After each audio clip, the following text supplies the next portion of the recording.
지금 졸릴 시간이죠. 네, 옆에 분들과 인사 한번 나누겠습니다. 은혜를 사모합시다. 예, 교회학교 선생님들 잠깐 손을 번쩍 자랑스럽게 한번 들어주시겠습니까? 어디 앉았는지 제가 좀 확인하려. 예, 제 자랑스럽게 들으신 분들 몇 분이 계시네요. 예, 내려주십시오. 교회학교 교사로 부름을 받은 사람들에게는 거룩한 부담감이 있어야 합니다. 우리가 누구를 가르친다는 것이 그렇게 녹록한 일이 아니기 때문입니다. 사람을 세우고 사람을 살리는 교회에서 가장 중요한 직분 중에 하나가 교사들입니다. 이렇게 얘기하면 앞에 계신 찬양대가 좀 서운하시겠지만 네, 천국에 가면 물론 찬양대만 남아있겠지만 이 땅에서는 교사들이 필요합니다. 그래야 다음 세대들이 믿음의 유산을 지켜갈 수 있기 때문이죠. 사람을 세우는 데는 굉장히 오랜 시간이 걸립니다. 짧은 시간이 아니라 긴 시간이 걸립니다. 무엇인가 노력해서 단순간에 사람을 길러낼 수 없습니다. 많은 교회들이 아주 쉽게 사람을 길러내려고 노력은 하지만 사람을 키우는 것만큼 오랜 시간 또 오랜 것을 투자해야지 열매를 맺게 되어 있죠. 사람을 세우는데 열심을 내야 미래가 있습니다. 오늘 여기 계신 모든 성도들이 우리가 배우지 않으면 가르치는 교사의 역할을 해야 합니다. 둘 중에 하나를 해야 합니다. 배우든지 아니면 가르쳐야 교회의 미래가 있습니다. 그런 의미에서 먼저 선생님들만 한번 해볼까요? 내가 선생님입니다. 조금 하나 더 나가볼까요? 내가 믿음의 스승입니다. 소리가 확 줄었는데요. 선생님이라는 단어는 먼저 앞에 가는 사람을 얘기하지만 스승이다 그러면 조금 느낌이 다르게 다가오죠. 예. 또 내가 교사라고 하는 것, 누구를 가르쳐야 되는 것, 이 역할이 다 다른 것 같지만 원래는 하나입니다. 오늘 말씀을 교사로 부르심이라고 함께 제목을 정해봤습니다. 베이스를 조금만 더 깎아주세요. 너무 퍽퍽 소리가 나서요. 첫째 우리가 해야 될 것은 교사로의 부르심, 그리스도의 몸을 세우는 것이 교사의 부르심입니다. 한번 11절, 12절 말씀 함께 읽어보겠습니다. 11절부터 함께 읽겠습니다. 그가 어떤 사람은 사도로, 어떤 사람은 선지자로, 어떤 사람은 복음 전하는 자로, 어떤 사람은 교사와 교사로 삼으셨으니 이는 성도를 온전하게 하여 봉사의 일을 하게 하며 그리스도의 몸을 세우려 하심이라. 아멘. 그리스도의 몸을 세우는 역할이 바로 교사의 역할입니다.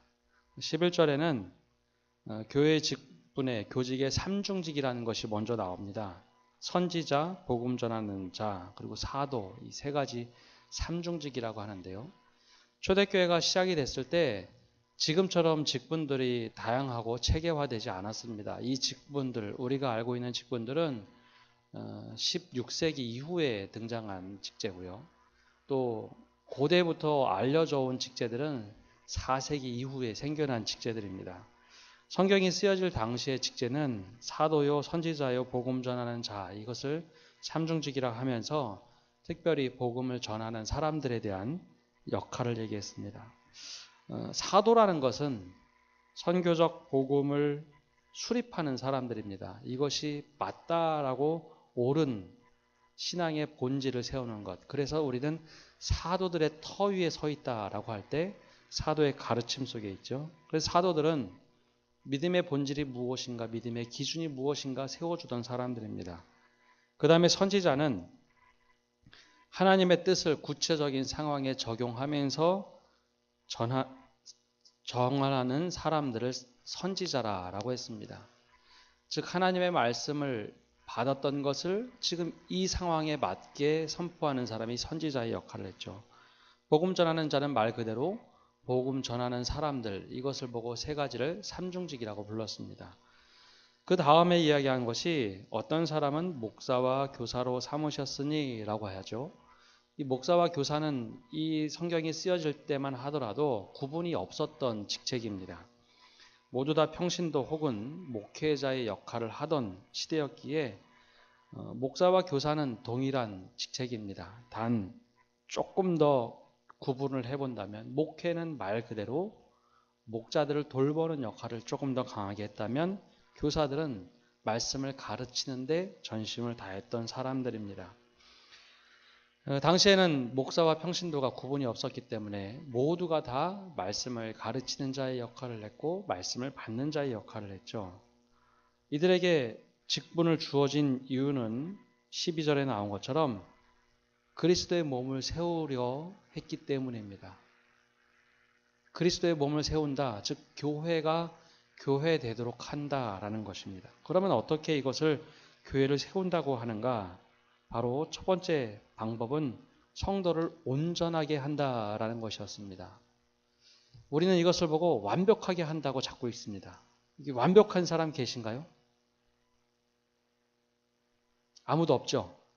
예, 저 역시 완벽하지 않습니다. 완벽한 것이 아니라 온전해져 간다라고 하는 뜻입니다. 이 말의 뜻은 그 어깨뼈 혹시 빠져보신 분들 계실 텐데요. 어깨뼈 딱 빠지면 어떻게 되죠? 팔이 이렇게 축 늘어집니다. 그러면 병원을 가거나 이 뼈를 맞추는 사람들은 뼈를 잡고 이렇게 돌리다가 탁 넣으면 딸깍하고 소리가 나고 어깨가 이게 들어갑니다. 온전하다는 것은 마치 빠진 팔을 끼워 넣는 것과 같다라는 뜻으로 쓰여졌던 단어입니다. 즉 모든 것이 순리대로 돌아가야지 그것이 온전하다라는 것이죠. 이 초대교회에서 목사와 교사들이 했던 일 중에 하나는 온전하게 하나님의 뜻에 맞게 순리대로 돌아가도록 하는 것이 바로 교사들의 역할이었습니다. 학생들이 그렇기 때문에 온전하게 살도록 가르치는 것이 교사들이 해야 할 일 중에 하나입니다. 그것은 나이에 맞게 가르쳐야 하고 또 시대에 맞게 가르쳐야 합니다. 복음의 본질은 흔들리지 않지만 그것을 시대에 맞게 나이에 맞게 가르쳐야 합니다.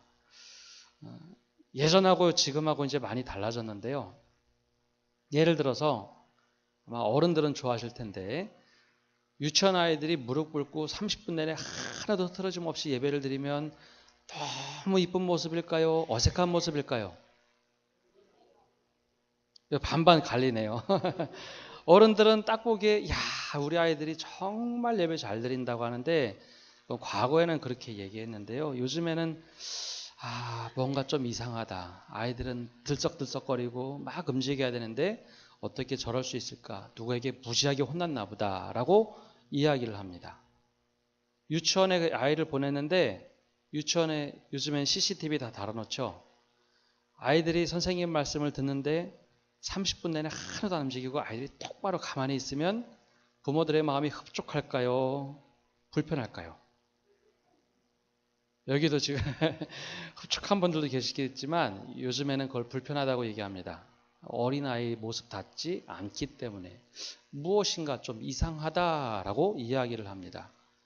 아이들은 아이들 눈높이에 맞는 예배가 있습니다. 온전하다는 것은 하나님의 뜻의 순리대로 그것이 맞아 돌아갈 때 그걸 온전하다라고 이야기를 합니다.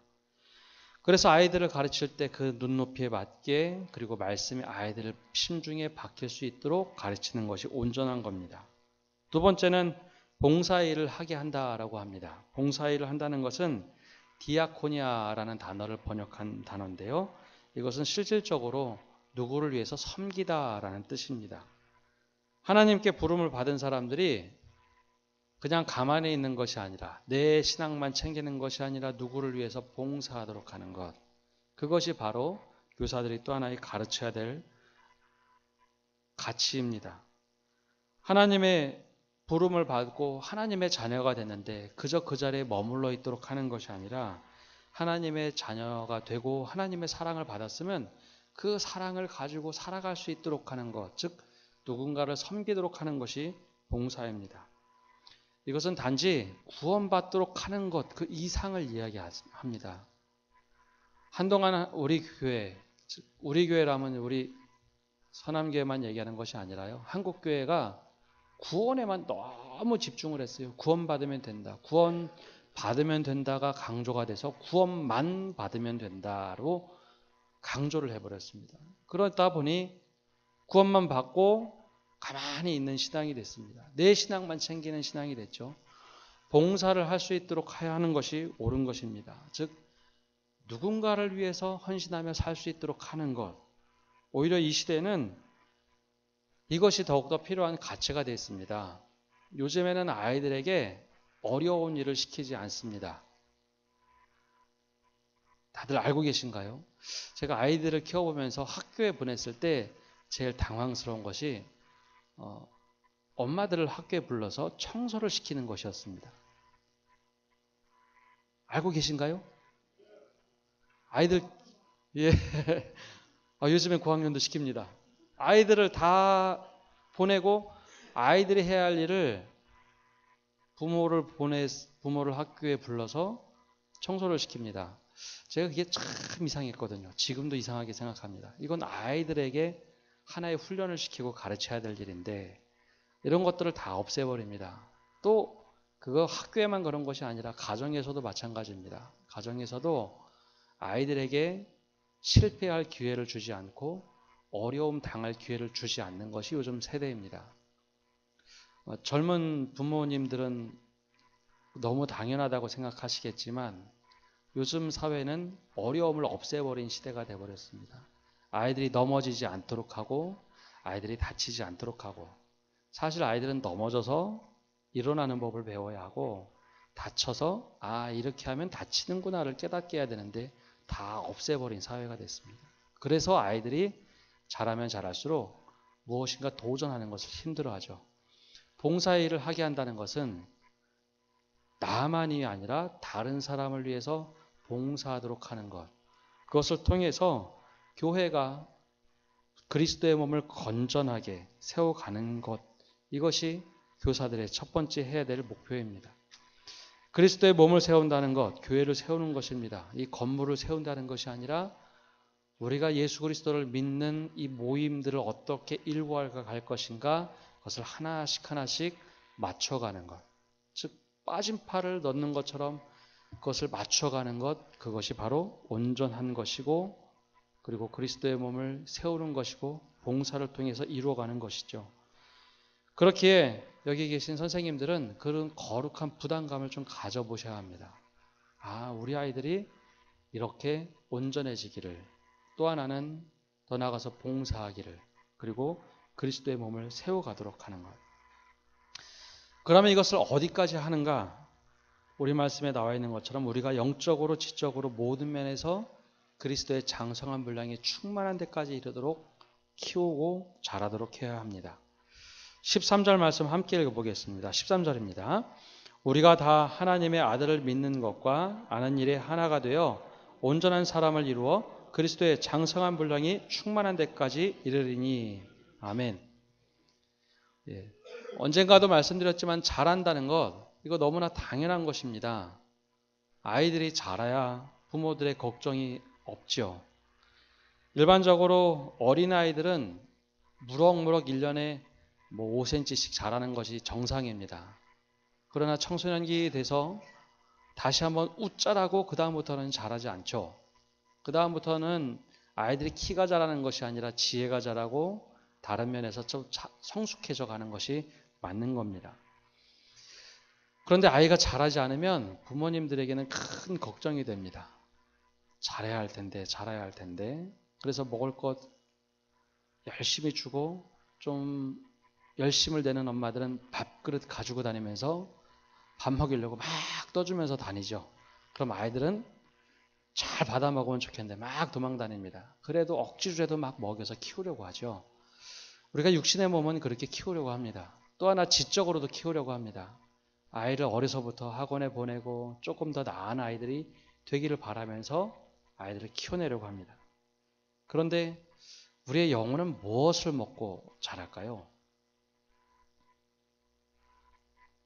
말씀을 먹고 자라기도 하고 또 사랑을 받으면서 자라기도 하고 눈에 보이지 않는 가치들을 먹으면서 우리 영혼은 자라게 됩니다. 그런데 우리가 영적으로 자라지 않고 머물러 있을 때가 은근히 많습니다. 오늘 말씀에 나오는 것처럼 하나님의 아들을 믿는 것과 아는 일에 하나가 되어 온전한 사람을 이루어 그리스도의 장성한 분량이 충만한 데까지 이르도록 우리가 키워야 하는데 여기에 괴리가 생길 때가 있습니다. 영적으로 성장해야 되는데 성장하지 않는 것이죠. 내가 성장하고자 하는 마음이 전혀 없으면서 성장하기 기대하는 것은 이상한 일입니다. 밥을 먹어야 성장하는데 밥은 안 먹고 내가 키 크기를 바란다. 이상한 거죠. 마찬가지로 영적으로 내가 자라기를 바라면서 영혼의 양식을 하나도 먹지 않고 자라기를 원한다는 것은 이상한 일입니다. 그렇게 오랜 시간을 보내면 영적 유아기를 절대 벗어나지 못합니다. 누군가를 위해서 기도하는 것보다 나만을 위해서 기도해야 하고 나만을 위한 신앙으로 그냥 늘 머물러 있기 마련입니다. 우리가 해야 할 것은 하나님의 아들을 믿는 것과 아는 것이 하나가 되도록 가르쳐야 합니다. 믿는 것과 아는 것이 하나가 되는 것 너무나 당연하다 생각하지만 은근히 그것이 괴리감으로 나타날 때가 많습니다. 일반적으로 그냥 세상 얘기를 해보면 도덕적으로 빨간불일 때 건너는 것이 옳은가요? 멈추는 것이 옳은가요? 건너야 되나요? 멈춰야 되나요? 멈추는 거 맞죠? 너무 급한 일이 생겼어요. 여기 교회 앞에 편도 1차선, 2차선이 있죠? 너무 늦었습니다. 교회 늦었어요. 그러면 어떻게 될까요? 빨간불인데 건너야 될까요? 안 건너야 될까요? 정답이? 정답은 5분 먼저 집에서 출발하는 겁니다. 예. 지키는 건 지켜야 되죠. 이게 아는 것과 행동하는 것이 다르게 나타납니다. 내 안에 있는 가치 기준이 다르면 해야 할 것, 하지 말아야 될 것 알지만 그것을 뛰어넘는 생각들이 먼저 튀어나오는 것이죠. 그리스도를 아는 것과 믿는 것은 바로 이런 차이가 있습니다. 아는 것하고 성경을 많이 아는 것하고 성경을 믿는 것이 차이가 있죠. 그것처럼 아는 것과 믿는 것이 하나가 되어야 합니다. 그래야 온전한 사람이 됩니다. 그리고 나서 그리스도의 장성한 분량대로 충만한 데까지 이룰 수 있습니다. 그러기 위해서는 선생님들이 먼저 영적으로 자라야 합니다. 내가 자라야 된다라고 소망함이 있어야 돼요. 그것 없이는 무엇인가 나눠줄 수가 없습니다. 제가 목회하면서 가장 기억에 남는 선생님이 한 분이 계십니다. 처음 사역지에 나갔는데요. 안산제일교회 2001년에 부임을 해서 1년 동안 사역을 하면서 그때 아주 독특한 선생님 한 분을 만났습니다. 올드미스의 선생님이셨는데요. 간호사였습니다. 병원의 수간호사인데 이분이 따뜻하게 참 잘합니다. 근데 큰 핸디캡 하나가 있어요. 단점 하나가 있는데 여선생님인데 말을 더듬으세요. 꼭 첫마디 할 때 한 3-4번 더듬어야지 말을 시작합니다. 아마 간호사 생활하면서도 많이 힘들었을 텐데 제가 맡고 있던 부서가 중등부였습니다. 하필 그 선생님이 중학교 3학년 담임을 했습니다. 중학교 3학년 아이들이 얼마나 짓궂은지 다들 아시죠? 오죽하면 세상에 중2병도 있겠어요? 뭐든지 얘기해도 부정하고 잘못됐다라고 투덜투덜하고 하나 흠집 잡으면 계속해서 뒤에서 얘기하는 아이들이 중학교 2학년, 3학년 아이들입니다. 지금은 조금 나아졌겠지만 아이들이 전도사님이 설교를 하면은 앞에서 계속 토답니다. 그거 아닌데? 그거 아닌데? 계속해서 토를 달고 뭐 조금 마음에 안 들면 인상 팍 쓰는 아이들이 중학교 2, 3학년 아이들입니다. 근데 선생님이 말을 더듬으니 아이들이 뭐라고 할까요? 좀 착한 아이들은 뒤에서 얘기하지만 이 못된 녀석들은 앞에서도 이야기합니다. 그런데 학기 초가 시작이 되면 모든 반을 똑같이 5명에서 6명으로 맞춰서 반 배정을 하는데 이 선생님은 정말 따뜻한 분이었어요.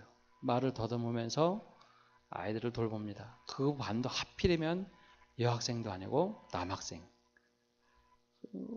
계속 중얼중얼 하는 아이들을 데리고 한 6개월쯤 지나면 아이들이 바뀌기 시작합니다.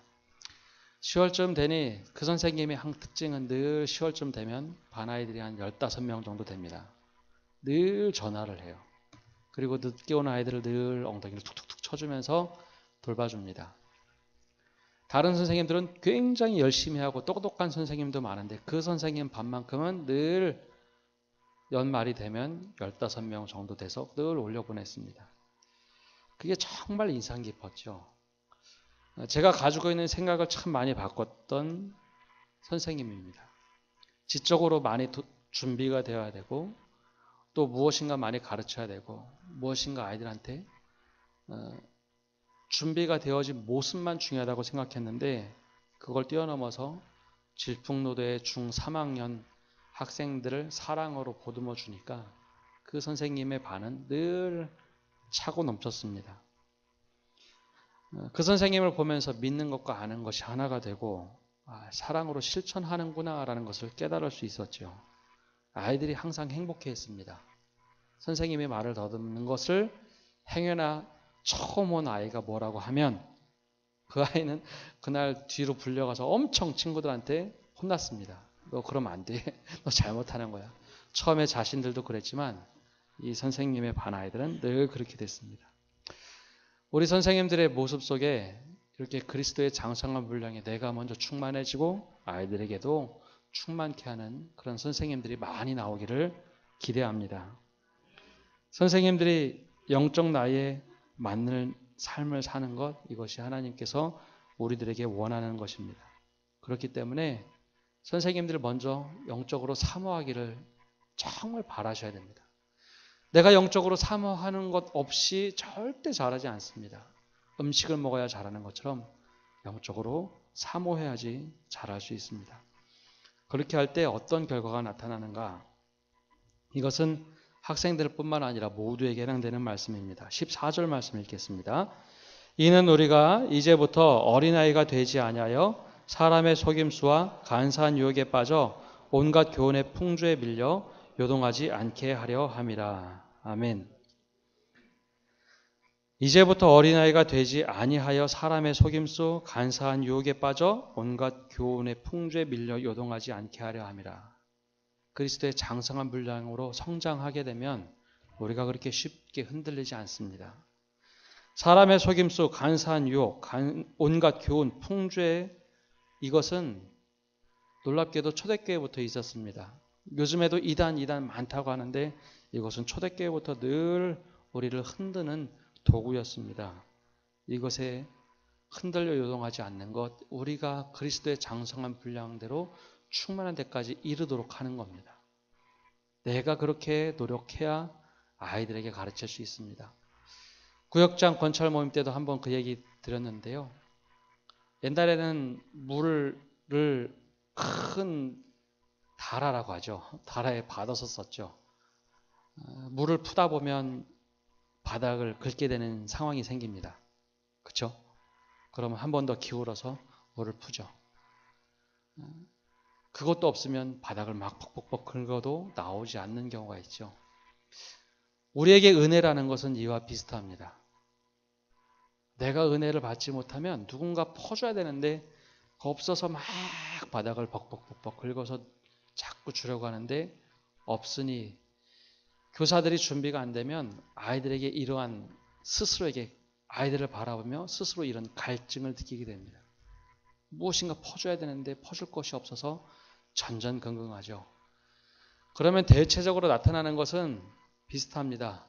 주일날 교회 오긴 오는데 말씀 준비 제대로 안 되고 하면 갑자기 놀러 나가자. 아니면 갑자기 좋은 이야기 들려줄게. 간식 먹으러 가자. 처음은 그러면 아이들이 막 열광합니다. 막 우리 선생님 좋은 선생님 막 얘기하다가 3개월째 가지 못합니다. 내가 영적으로 채워져야 아이들한테 나눠줄 수 있습니다. 내가 그리스도의 장성한 분량대로 충만해지기까지 자꾸 내 스스로 충만하도록 노력해야 합니다.